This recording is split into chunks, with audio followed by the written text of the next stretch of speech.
USC and Florida State back into that conversation of national elites, along with Texas, who's been trying to find their way for a few years. So those are some of the week 0 previews as we branched off into some big picture conversation about the season. Look forward to seeing USC and San Jose State Navy and Notre Dame. No such quarterback controversies at those two schools. You know, Sam Hartman in for Notre Dame. We know Caleb Williams in for USC. A couple of quarterback decisions made this week. We know Carson Beck, he was named the starter at Georgia by Kirby Smart.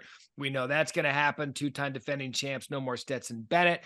And maybe a bit of a surprise for me, Peyton Thorne, Michigan State transfer, going down to Auburn with Hugh Freeze and winning that job over Robbie Ashford. To me, that was a bit surprising because I didn't think that Peyton Thorne's skill set managed to fit what we see Hugh likes to do out of his quarterbacks. What were your thoughts on those? Yeah, I would have thought Robbie Ashford, great fit, a little bit more of an athlete, stronger arm, has experience playing in the SEC, but Hugh likes to throw the ball, you know, and you're gonna see. I know his quarterbacks. You used to seeing him kind of run around, be a little bit athletic, but he's big into the RPO game and being able to stand there and throw the ball down the field and make decisions. Down to in camp is the ability to push the ball vertically down the field within the RPO game. I think gave Peyton Thorne the edge, and why Hugh made that decision has got to be because of that. Yeah, and we still don't know what's happening in Alabama, which starting quarterback Nick Saban's going to name. I would imagine it's going to be Tyler Buchner, the transfer from Notre Dame. If you follow and read tea leaves and offensive coordinator hires, Jalen Milroe, I've said, as a creative player, I think he's still going to be heavily involved into the offense. That's going to be one we watch here. We're taping this on Monday. This could happen this week while some of these clips are out there, but that's one to watch. I think that one, you know, I think Nick, and everyone goes to Nick as such the football tradition. Watched how Nick has evolved, and as one thing that's made him great is his never been afraid to evolve, never been afraid to try new things or make decisions. I wouldn't be surprised to see a multiple quarterback system this year at Alabama, you know, and you know, like, I mean, I'm sure Nick will be, you know, I bet we can find a video clip, but you know, if you have two quarterbacks, you have no quarterbacks. You know, I bet you can find him saying that somewhere in the football logs in history. But I think this year he's not afraid to evolve. He's going to look at the skill sets of the guys he has. Let's put players in position, think outside to be successful. And I think he's going to do that. You're the offensive guy. I mean, would you, as an offensive coordinator, former offensive coordinator, and a head coach that called plays, I mean, would if you were in Alabama's situation, did you want to have the one quarterback, or if you had two quarterbacks that both had really good skill and you wanted to find a way to use them? I mean, I think that's part of the coaching thing. I have no problem with playing, you know, if you have one quarterback that is great, this is our guy, we're going with him. That's fantastic. If you have guys that have different skill sets, you know, it's not a bad thing to use them. You know, what the key is, and everybody kind of gets all uptight on the outside. The guys on the inside know the plan. The guys that are sitting in that quarterback meeting know the plan and know what's going on and knows the strengths that each of the other one brings and knows that, hey, if we use this guy's strength in these situations and we use this guy's strength in these situations, it's going to be the best for the team. And quarterbacks, and they want to win. People want to win. And the guys in that room. So I think even though it might look different on the outside, on the inside, everyone kind of knows the plan coming into the game. So it's not a surprise. You know, it's not going to be a surprise to see Milroe go out there and run the ball. Right. It's not. And we want to use some of this where Tyler Buchner is going to come in and say, okay, hey, I know and I'm going to be in certain situations, and we're going to utilize each other's strengths. Dynamics of a quarterback competition, because you're the coach, but I want to throw this at you because I've heard this from other coaches before. They've always told me, we don't decide who starts at quarterback. The team decides who starts at quarterback because it's obvious in practice who they gravitate towards. Yeah. Is that the case? I think a lot. I think you're looking at who's going to give you the best opportunity to win games. is what it comes down to, right? The quarterback, you want to, everyone's goal is to win football games. Who's going to give us the best opportunity to win games?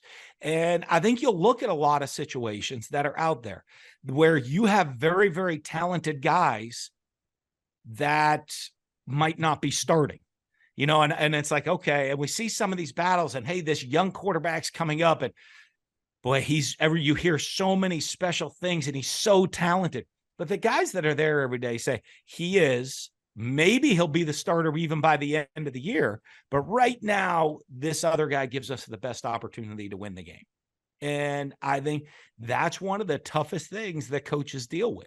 And, I think that's when you look at all the different battles that are out there and that go on a regular basis, the coaches are looking and saying, boy, this guy can do special things. We got to build him up. We'd like to get in a position where he becomes the guy maybe by the end of the season. But right now, this other guy gives us, with the experience he has, with where we're at, he's going to give us the best chance to win the game. Refresh my memory. Was that your situation, Emory Jones and Anthony Richardson?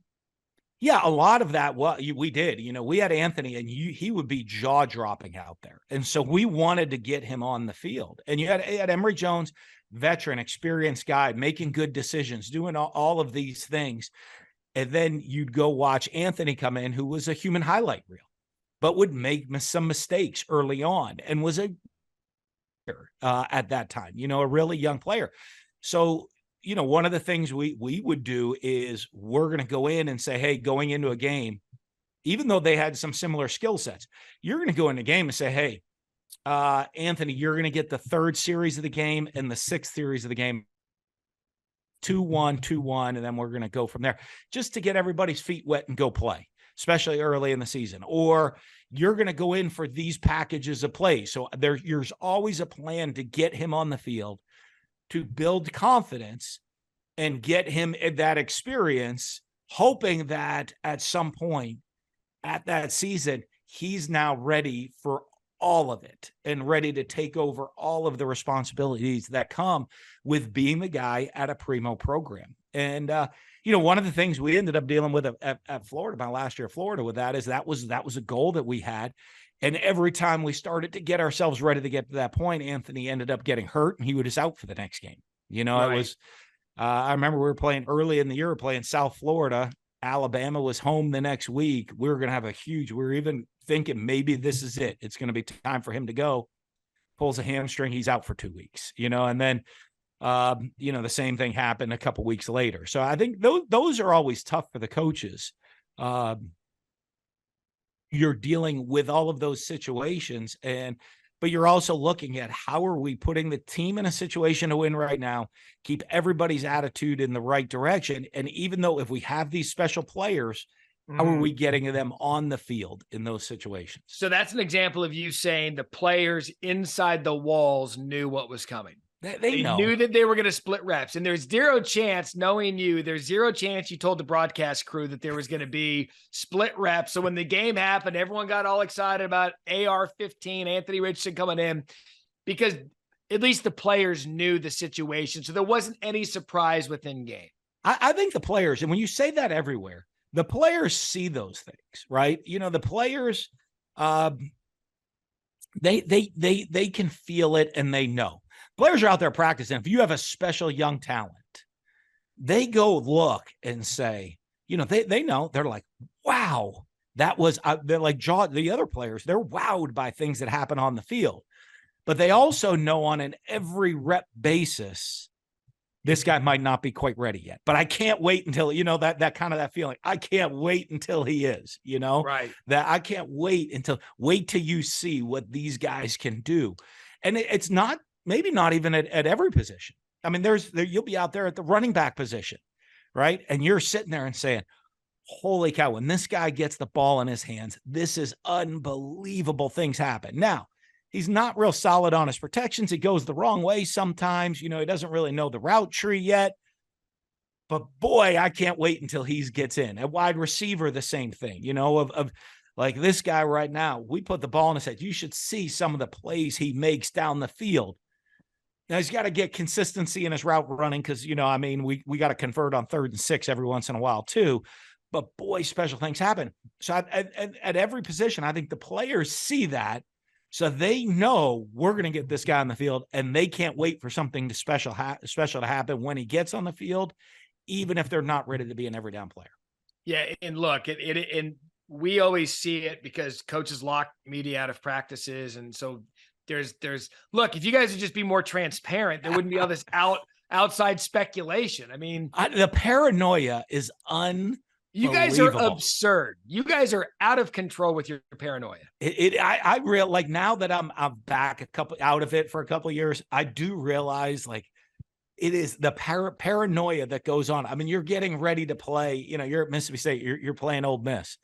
I'm walking out to practice. I'm looking in trees to see if people are up trying to video things in trees. And like all of a sudden you like someone, like you see something out of a corner guy, someone like walking like around somewhere way off in the distance. And you're like, get security over to go check if they have a phone or something. And the paranoia is crazy. And it's silly actually. Cause you're watching the tape, what the other team's going to do anyway. They don't really do it in the NFL. The NFL one, if there is a difference, is they get the little microphone thing so you can talk like this. Right. So you are paranoid about signals and people stealing and knowing what you're going to do. When in the NFL, you can just talk in the headset to let everybody know. Yeah, and you just said it. Like your game film is out there. They can send a coach to go to your game the week prior and sit in the stands and chart. Why are you guys so paranoid? What's there to be paranoid over? I don't know. I think back on it and I'm like, I mean, that added a lot of gray hair that I probably didn't need to have. You didn't need it. You didn't need to be paranoid. Thanks for watching ESPN on YouTube. For live streaming sports and premium content, subscribe to ESPN+.